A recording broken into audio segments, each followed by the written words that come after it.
Chapters 11, 12, and 13 are all about marketing and business. We'll start with Chapter 11, Marketing, Building Profitable Customer Connections. Here are the learning outcomes.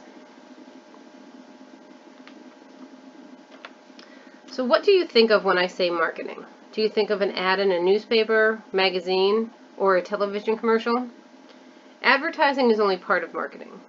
The American Marketing Association defines marketing as the activity, set of institutions, and processes for creating, communicating, delivering, and exchanging offerings that have value for customers, clients, partners, and society at large.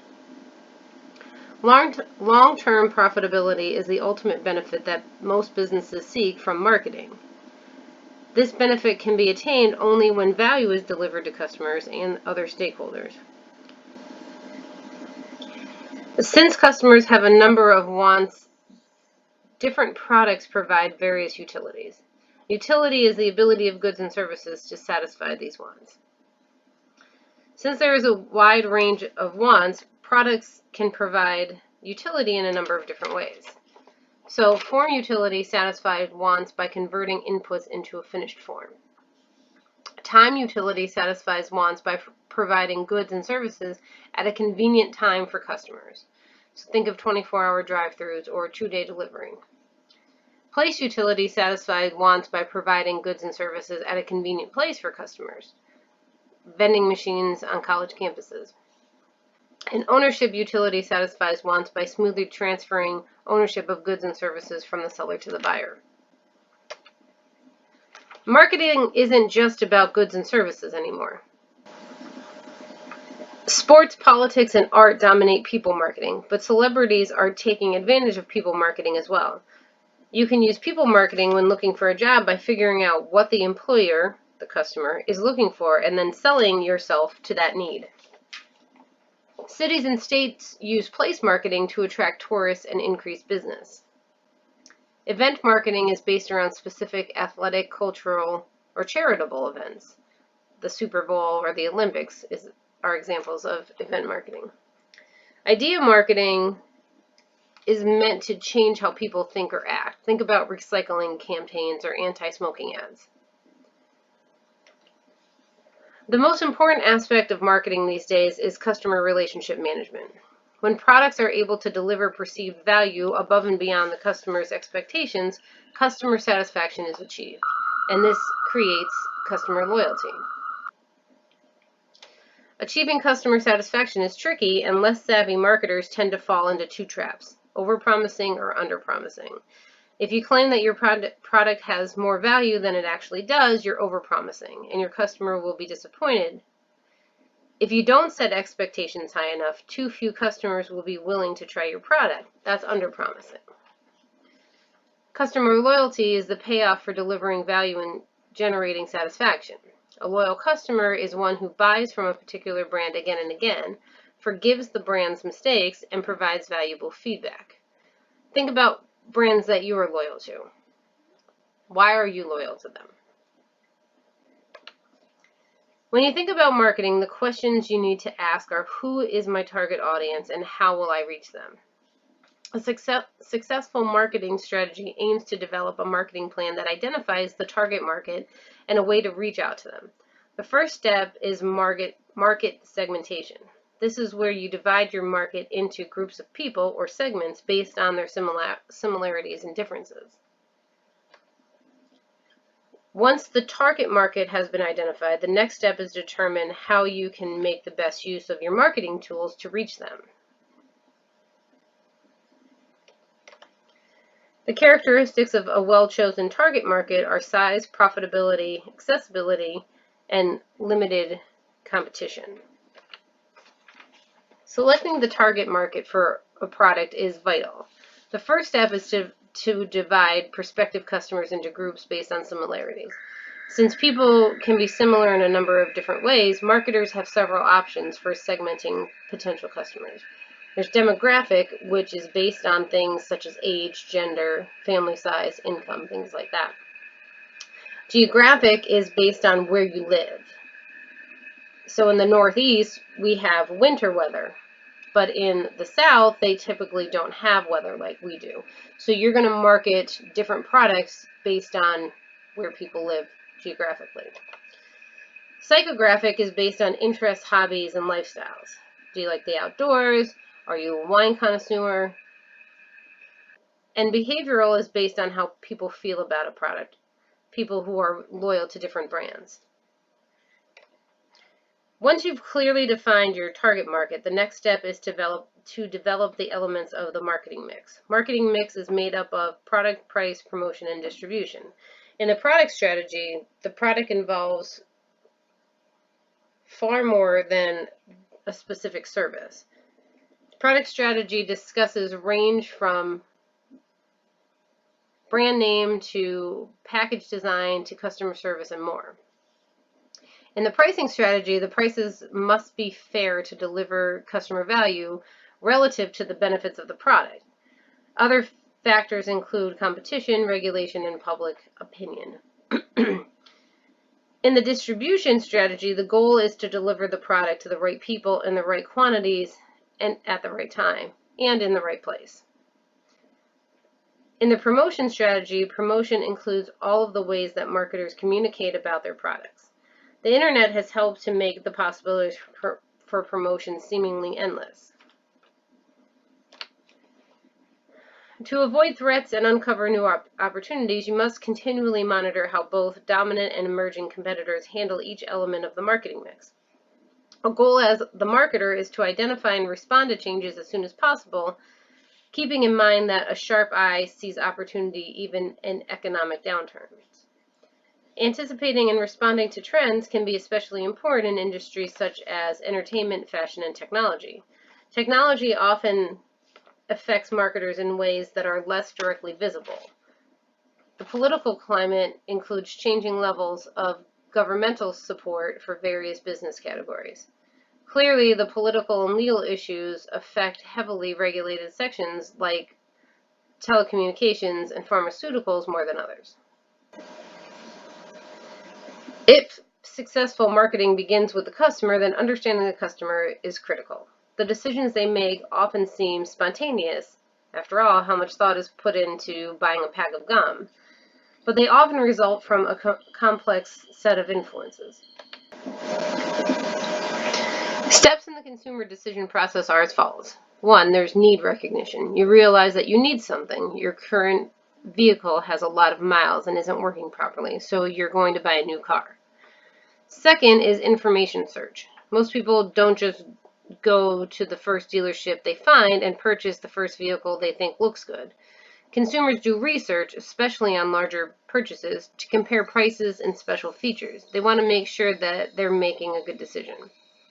Next is evaluation of alternatives. You compare prices and makes and models of a few different cars before settling on one. Then there's purchase decision. So after test driving a few different cars, you commit to the one you like the best and make the purchase after possibly 3 hours of signing paperwork. And then the last is the post-purchase behavior. Some buyers experience buyer's remorse after a purchase or cognitive dissonance, which is discomfort a customer may feel after making a major purchase because they spent a lot of money. So unlike buying a pack of gum, most large item purchases rely on the customer's decision process.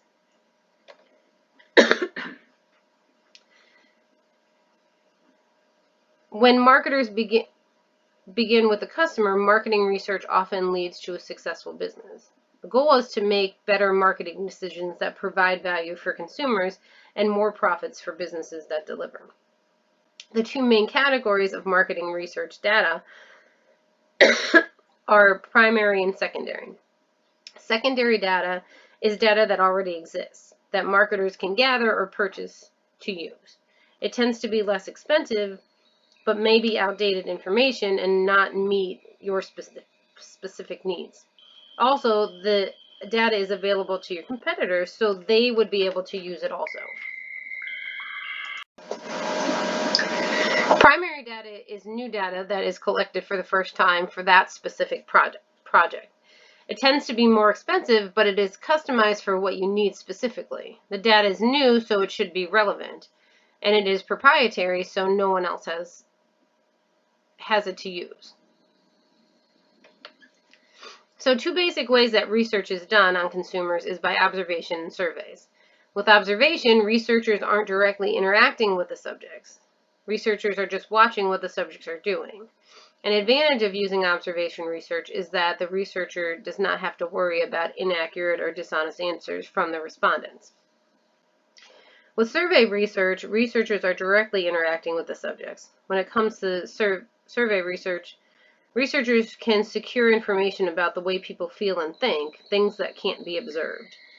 But many people aren't 100% honest or accurate about their experiences or opinions, so the research can be misleading. Examples of survey research include telephone or online questionnaires, focus groups, and mail-in questionnaires.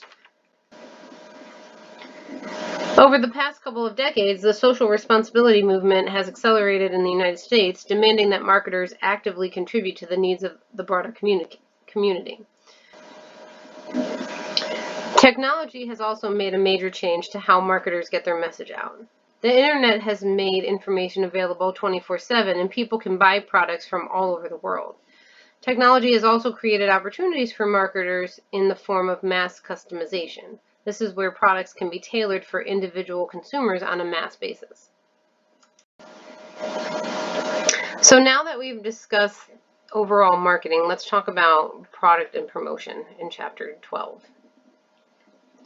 Steve Jobs, the co-founder of Apple, once said, "When we create stuff, we do it because we listen to the customer, get their inputs, and also throw in what we'd like to see too.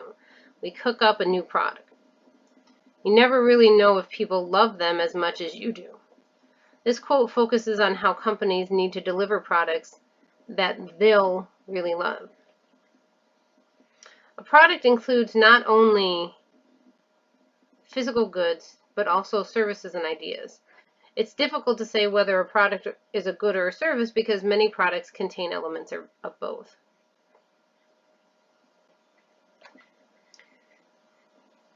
This spectrum of goods and services can provide a valuable tool to analyze the relationship between pure goods and pure services. Most services incorporate these qualities. Intangibility, you can't see, smell, taste, or touch a service before you buy it, typically. Inseparability, you can't separate the buyer of the service from the person who renders it.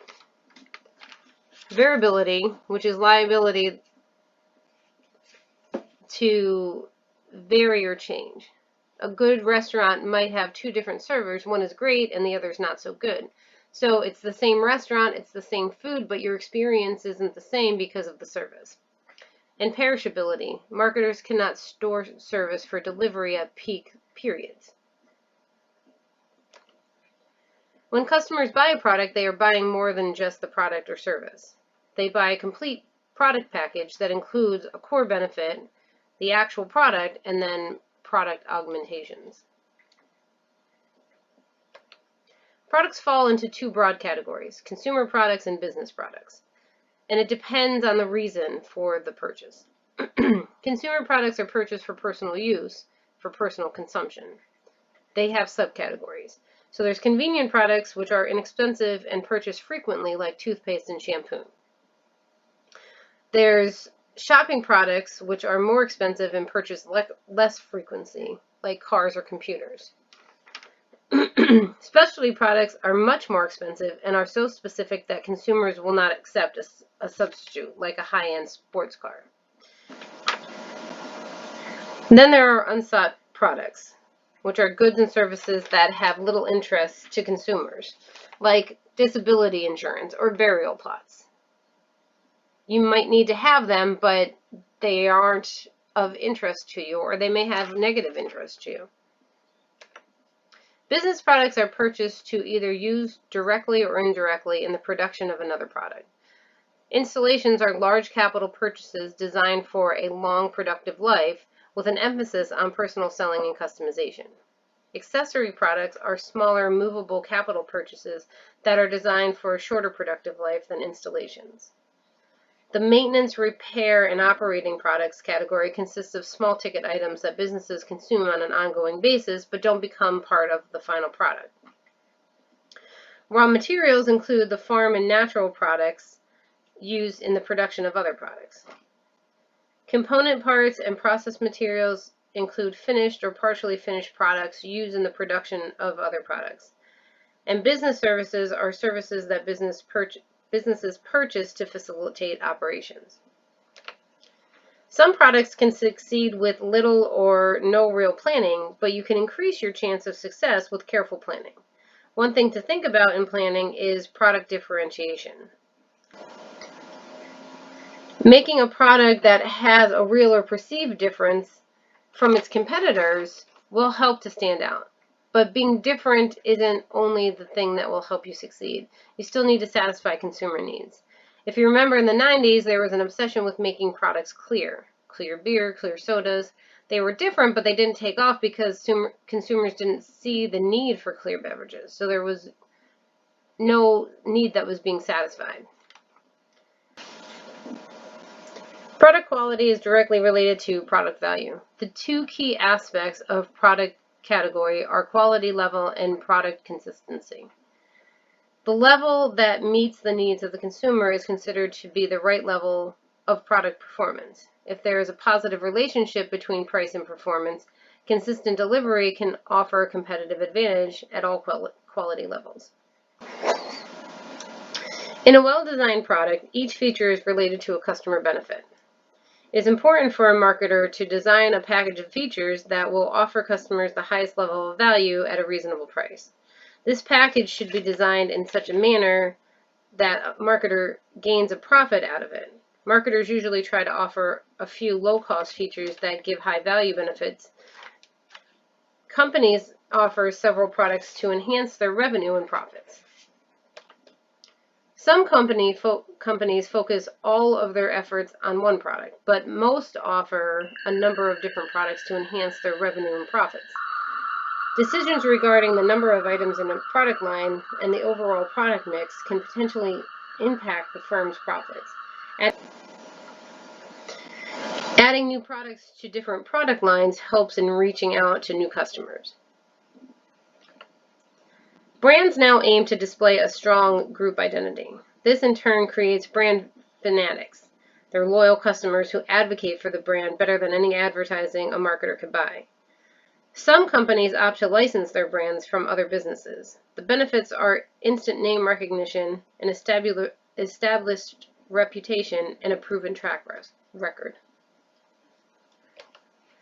Co-branding is advantageous for both parties because it uses their strengths to enter new markets and gain more exposure. However, co-branding can be a problem when one partner's mistake causes trouble for the other partner.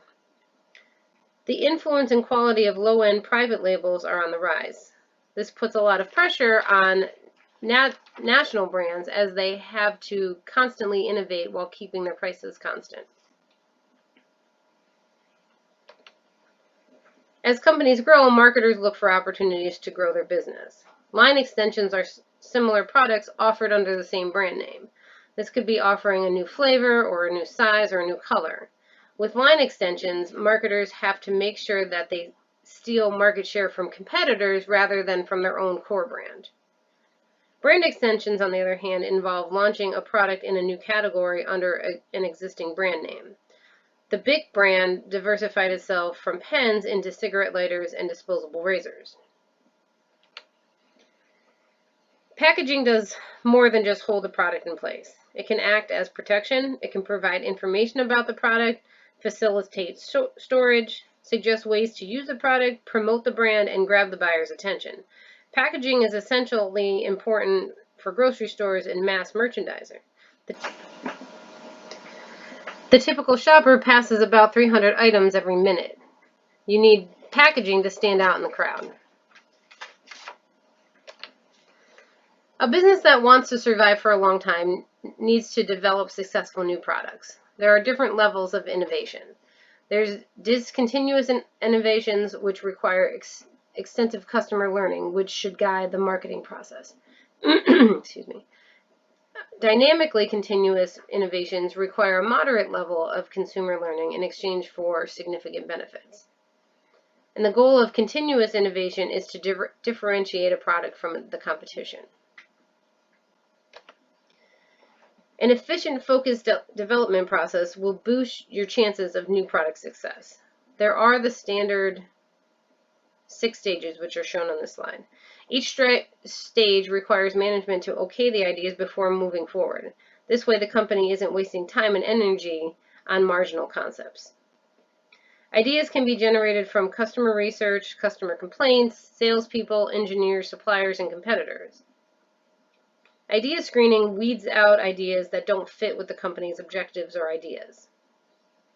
Analysis helps estimate costs and forecast sales for each idea. This helps calculate potential profit and judge the product fit. Development results in detailed descriptions of each concept with specific product features. Testing involves the formal process of asking for feedback from consumers by testing the product concepts.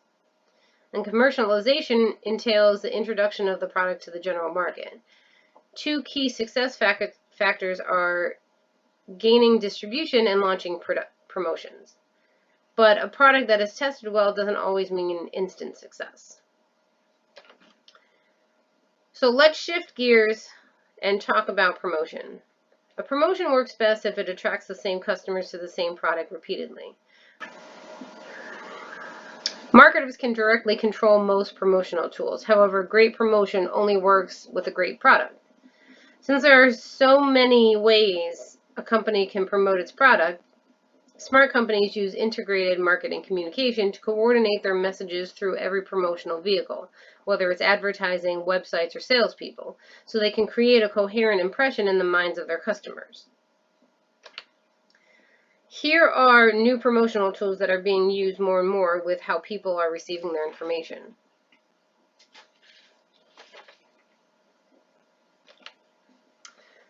Personal selling is the world's oldest form of promotion.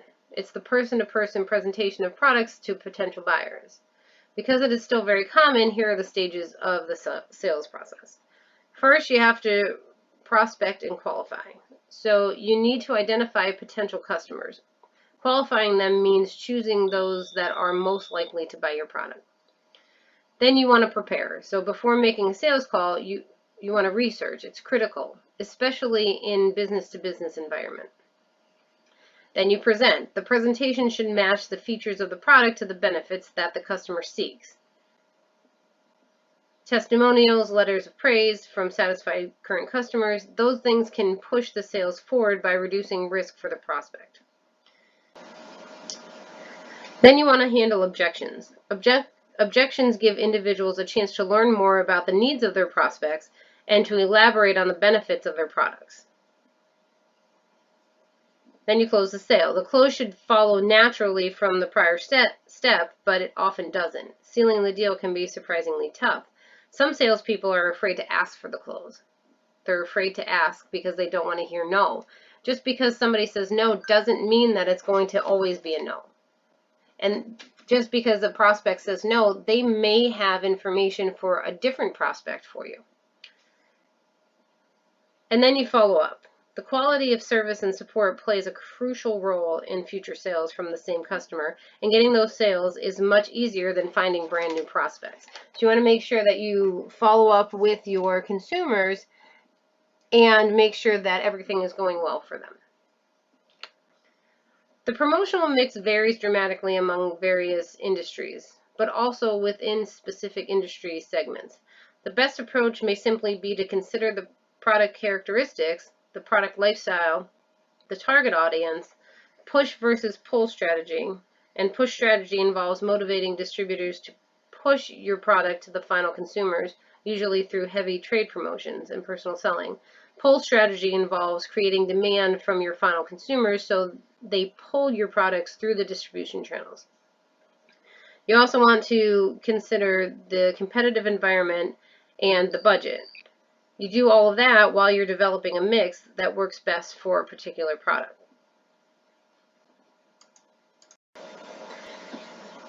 Chapter 13 deals with distribution and pricing. How to pick the right product, right person, right place, and right price. Here are the learning outcomes. How do products get from production to where customers can purchase them? A channel of distribution is the path a product takes from the producer to the consumer. The channels of distribution and physical distribution are two elements of the distribution strategy. A channel of distribution is the path that a product takes from the producer to the consumer. A physical distribution is the actual movement of the products along the path. Some producers choose to sell their products directly to the customers through a direct channel. A local farmer market would be an example of a direct channel, but most producers use channel intermediaries to help their products move more efficiently and effectively from the factories to the consumers. Advil makes its headache relief medicine but doesn't sell it directly to consumers. Advil sells to Walmart or CVS and they sell it directly to the consumer. But wouldn't it be cheaper to buy directly from the producers? No. Distributors add value and additional benefits to products.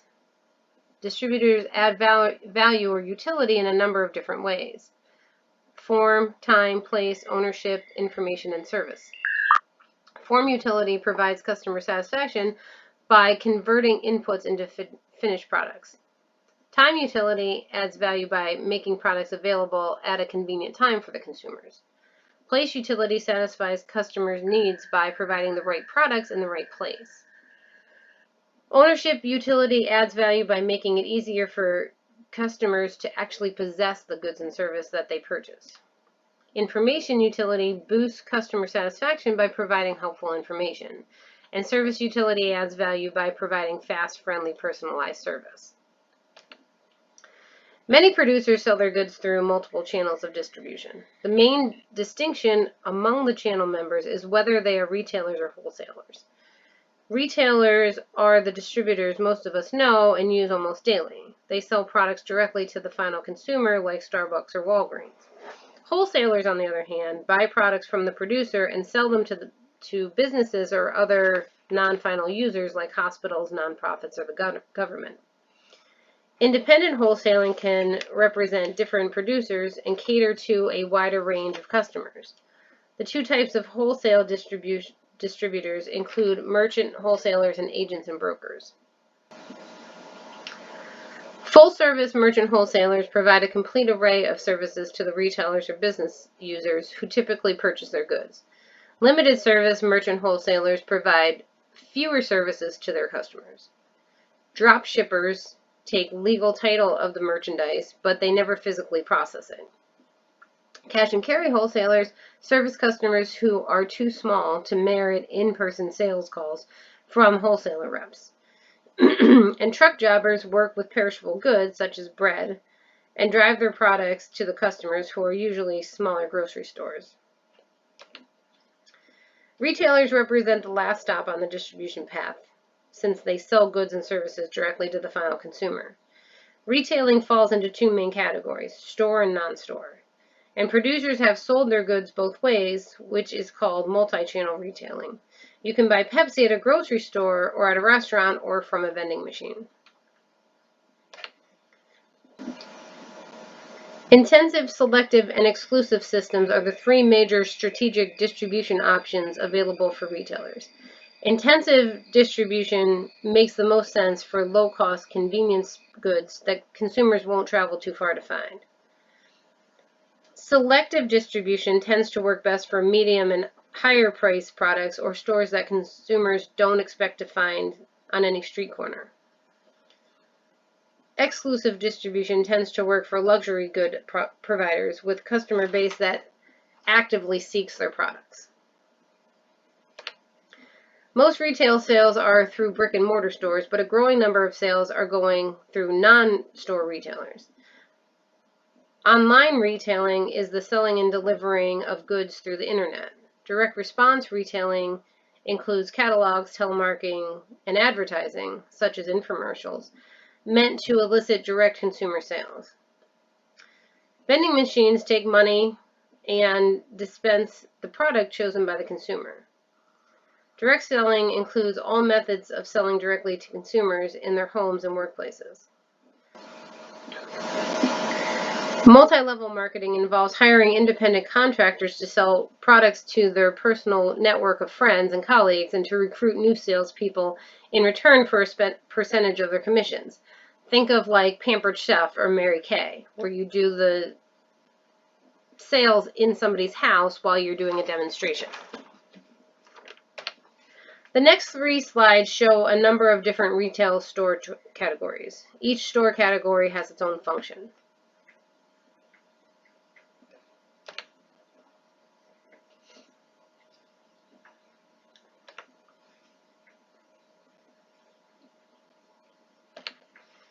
The first half of the distribution strategy is to determine the best channel of distribution. The second half involves the physical distribution of the product to the consumer. Supply chain for a product includes not only its distribution channels, but also the string of suppliers who deliver products to the producers. Planning and coordinating the movement of products along the supply chain, from the raw materials to the final consumers, is called supply chain management. Logistics is a subset of supply chain management that focuses more on tactics, the actual movement of the products, than it does on strategy. Price strategy is very impactful on the success of any organization. Price is perhaps the toughest variable for marketers to control.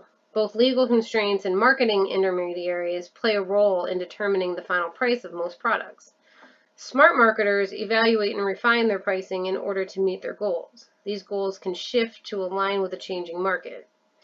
Some common strategies and objectives include building profitability, boosting volume, matching the competition, and creating prestige. There are several different pricing strategies.